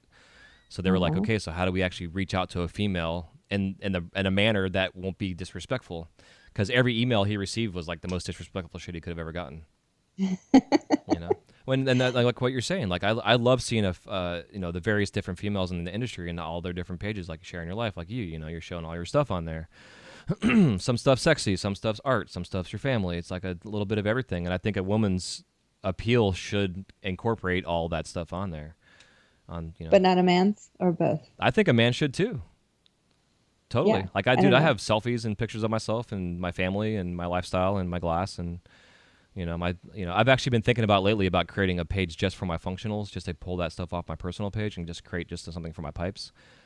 I know. I've been thinking about doing something that was just more personal too. My daughter gives me a really hard time. She's like, you shouldn't have anything on your Instagram except for your glass. Like, what are you doing? I'm like, people want to know who I am also, maybe. No, you should though. I say, because I bring up Carl Termini all the time. Like, Carl's all about sharing the life that we have as artists. JD Mableton's the same way. Like, it's, I see Carl posting like his garden or his juice he's making, or he hurt his fucking arm like 6 months ago, so he's been sharing his journey back on the torch and trying to work one-handed and stuff. Like, I think we need to share our lives because, all That's this. the beauty of social media. Is Yeah, that totally. It's so easy to have just a bird's eye view or a little peek in a window of someone's life. And I think that your art, I feel like my art is expressed, my life is expressed through my art on some level. So I think it's important. It's all part of me. Yeah, I completely agree.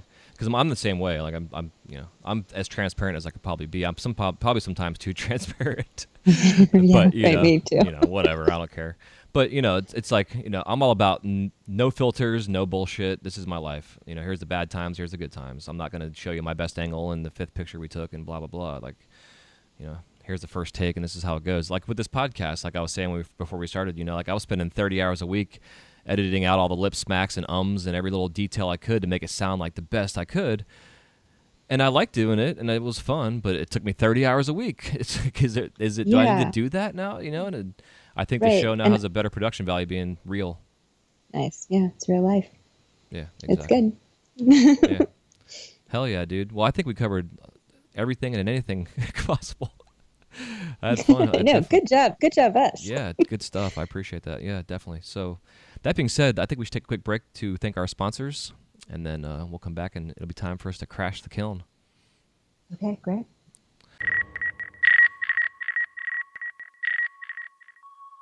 This segment of the Wise Guy Radio Show is brought to you by Zen Dude Fitness. Lose 10 pounds this month by joining the Zen Dude Fitness 4-week jump rope fat loss challenge. Brandon and Dan will take you on a guided journey towards becoming the best you. Get fit, have fun, and find new ways to eat healthy while still enjoying the sweeter side of life. Just takes 20 to 30 minutes a day and no gym required. For more info and to sign up for the free 4-week challenge, go to wiseguymedia.com/ZenDudeFitness. That's wiseguymedia.com/ZenDudeFitness. All right, we are back. Quick and easy. So the Crash and the Kiln round consists of 7 questions that pertain to glass and fun stuff. And if you want to give me a 30 to 60 second answer to them, and you can expound upon them as you would like, as we always do, and this whole interview is pretty much gone. So take me on a journey if you'd like. I'm all about it. Gone off center. Sorry about that. No, it's all good. I'm off center when I can be. Perfect. So the first question I always like to ask, which is a heavy one, is if there's any living glass artist that you haven't worked with yet that you would want to work with, who is it and why? Maybe Carmen Lazar. I think that her creativity inspires me for sure. Maybe also Gianni Toso. He does the chest piece. Those chest sets are fucking amazing. And maybe. Well, you asked for one. Okay, that was one. That was 2. I could keep going. There are so many talented glassblowers. Yeah, that's why I like to ask that for the first question. It is a hard question to answer. Yeah. Let me So unroll my list. No. on a scroll. Right? Can you describe the sound of glass cracking in one word? In one word, I think would be heartbreak. No, I think the sound of glass breaking teaches you non-attachment. Yes. So that is non-attachment, which is not Yeah. one word, but that's okay. No, it's okay because Steve Sislov said the same fucking thing. He was the Oh, first. really? Yeah, he was the first artist I had on that wasn't like fuck or shit or Tink or the actual name. Yeah, he was the first one that came on and said that, and I think it goes along with experience, really. So, what are your top 5 favorite colors in glass? Top five. My favorite color in glass right now is opaline, easily, hands down. And I'm just going to shed a little tear that North Star's not making it anymore. I went down and begged Abe to sell me all of his off batches and garbage to finish that one project that I was doing. So I have a tiny little stockpile of opaline. I know a lot of people had problems with it, but I love that color. I love that translucent where it will kind of opacify. Like, oh, I love that. So I guess on that same note, I also love the slimes. I like the pink slime and the green slime, and the sea slime, because they all sort of do that, and that's my jam. Heck yeah. Sure. And then green dwarf, Hmm. I would say. So Okay. all the colors that I can't get. Right. Ain't that always how it is? Right. Number 3, what is your worst injury in the studio? Besides burn all your face hair off. On my face hair. I one time put a hot blow tube to my lips, and that was not fun. Yeah, it's like burned. Yeah, that would probably be the worst, most painful. Was it outside or inside of your lips? It was the outside, right, and just like where they came together. It was terrible. Jesus. Because I've done the same thing, and I didn't realize what I was doing until I heard that. I'm like, what the? Oh, shit. Because it was inside my lips. Like I fortunately put my mouth around the edge of the pipe. Yeah, those late nights when I shouldn't be working, when I know I should be in bed instead of doing last minute orders like we talked about. Yeah. No, I feel like I've been pretty lucky. Like I haven't gotten this really terrible. Cool. I'm knocking So on wood again because terrible. I've had a couple artists say that. I'm like, oh, I would hate to be the one Yeah. that jinxes you. I'm calling you tomorrow. Yeah. But that being said, with the lips, it's amazing how fast the lips heal. Yeah, for sure. And it was a long time ago. It just like has scarred me mentally, I think. Yeah, man. No fun. Can you describe the sound of glass cracking in one word?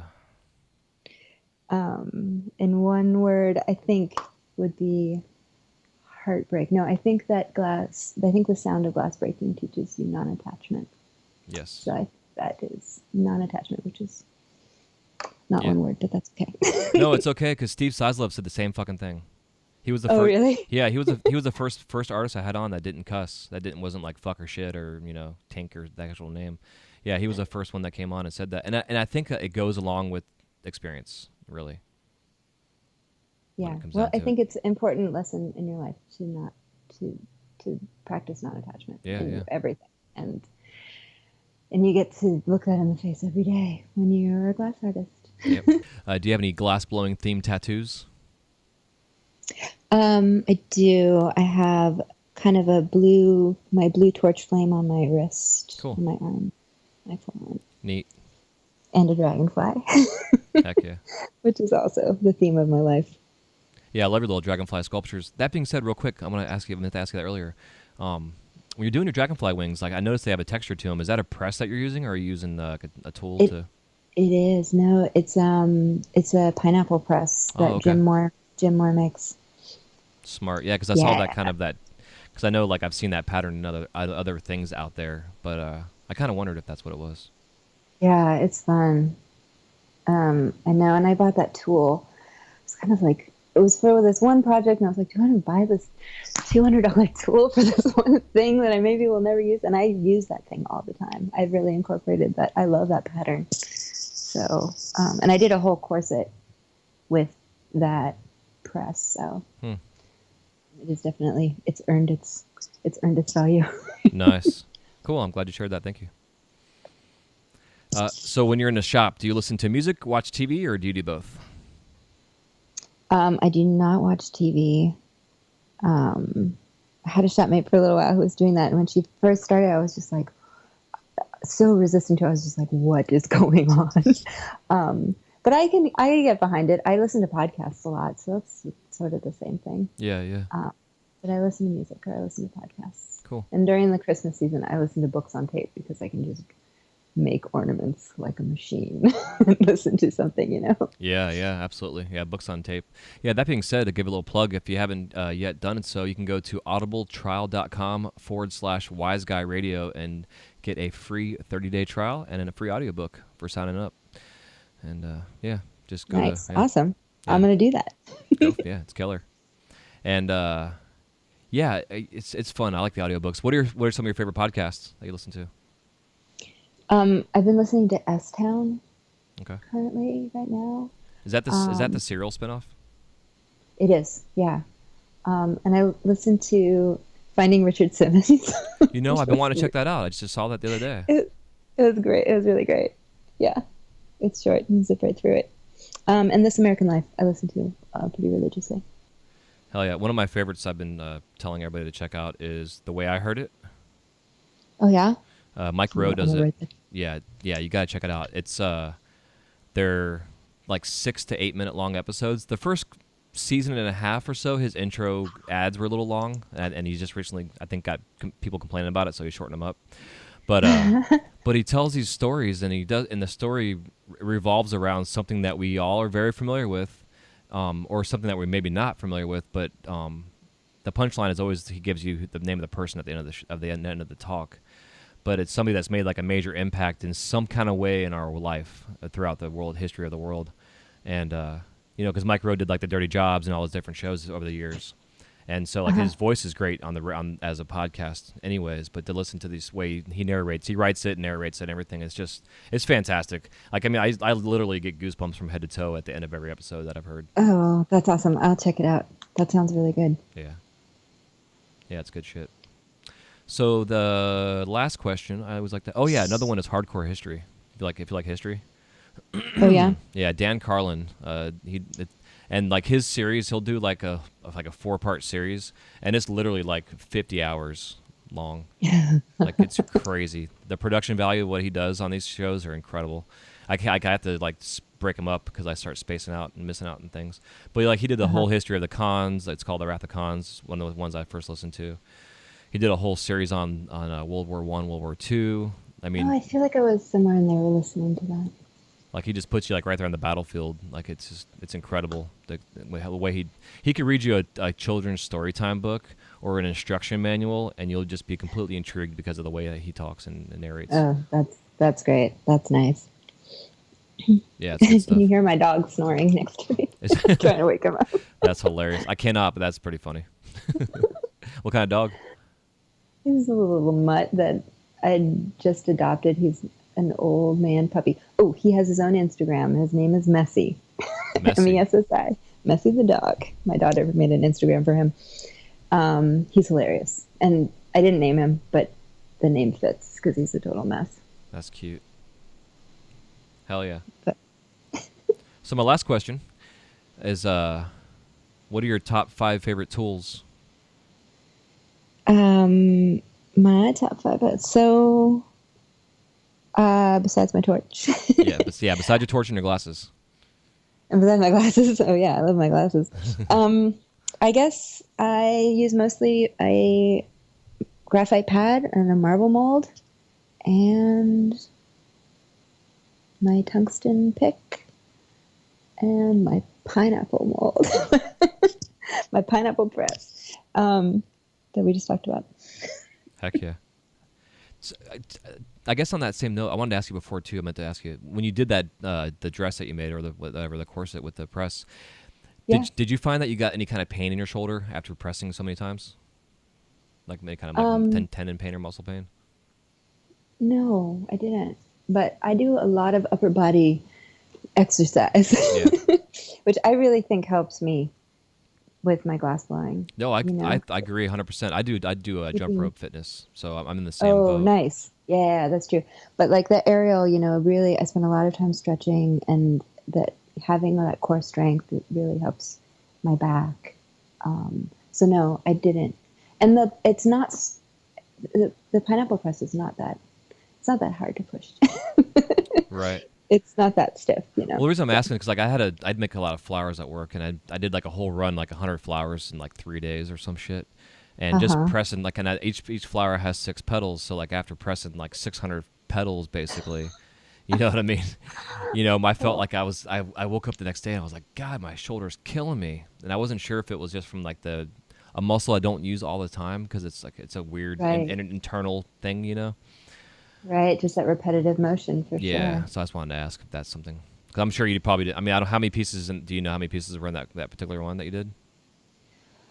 No, so the green one that I just did had 130 leaves, but I'd used the scissors, and I was definitely feeling some thumb finger pain. Yeah. But the press, like there wasn't a ton of those, Okay. because it was just like a cage with one medallion in each square, so it wasn't like hundreds of them. But Neat. if I do another one with hundreds, I'll let you know. Yeah, please do. Definitely. Well, hell yeah. So before we wrap this up, if I'd like to have you give us a parting piece of advice, and then where we can find you out there in the world of cyberspace. Okay, parting advice, and I think I already said this or said something like this. I don't subscribe to the saying that time is money. I think that if you take the time, that you'll get paid for it. And hopefully you will, because I think it's about the details, right? Yeah. Yep. For that, time is not money. And then you can find me on the web at Girl Glass on Instagram, and just by my name, Sabina Boehm, Facebook, and my website is glassbysabina.com. Awesome. And I'll have all those links in the show notes for everybody. And her last name is spelled Boehm, and it's pronounced Boehm. Don't forget it. Awesome. Hell yeah. Well, again, it's been an honor to have you on, and a fun all-around, off-the-tracks conversation. My favorite. I always love these kind of talks that, it's just, again, because, we can sit and talk about glass all day, but what's the point? We do that anyways. I love my favorite subject. I know. Yeah, tell me about it. And, it's just fun to hear, trials and tribulations of life and things you go through, and, we're all still go back to the glass. It's just the root of who we are. It's such a weird fucking thing, isn't it? Yeah, it's pretty awesome. Yeah, I love it. We're all blessed. Awesome. Yeah. We really are. We really are. Hell yeah. I know, and it's been so many years, and it's still haunts my dreams. I still dream about it, and I still like wake up with like, oh, I want to try this thing or this, that's awesome, and I hope that never goes away. Yeah. Yeah, I think when it does start going away, it's time to take a little break. Yeah, maybe do something else for a while, so you miss it. Yeah, exactly. That goes about 2 days for me, and I'm like, oh, I'm jonesing. For sure. Hell yeah. Well, thanks again for coming on, and I hope you all enjoyed this episode with Sabina Boehm. And definitely check her out on all the internet and social feeds and all that stuff, and you'll see her pictures on her Instagram of her doing her aerial work. I think it's pretty badass. And go sign up for her webinar so that way you can understand what she was talking about with the marbles and take her class. It's definitely knowledge that, you heard she learned from John Kabuki, one of the best out there in the industry. So definitely jump on that and take full advantage. And I'll have links for that from the Glasscraft webinar. And again, thank you so much for tuning in to this episode of the Wise Guy Radio Show. We will talk to you next time. Take care. Peace. This episode of the Wise Guy Radio Show is brought to you by The Flow magazine. Since its inception, the focus of The Flow has been to provide a bond among members of the lampworking community. In every issue, you can enjoy great content with the hottest artists and cutting-edge techniques using the latest industry products. These features, along with the continuation of our Women in Glass edition, Glasscraft Emerging Artist Awards, inspiring gallery showcases, dynamic general interest articles, as well as health and safety information, make The Flow the leading international lampworking journal. For more information or to subscribe to The Flow, go to theflowmagazine.com. That's theflowmagazine.com.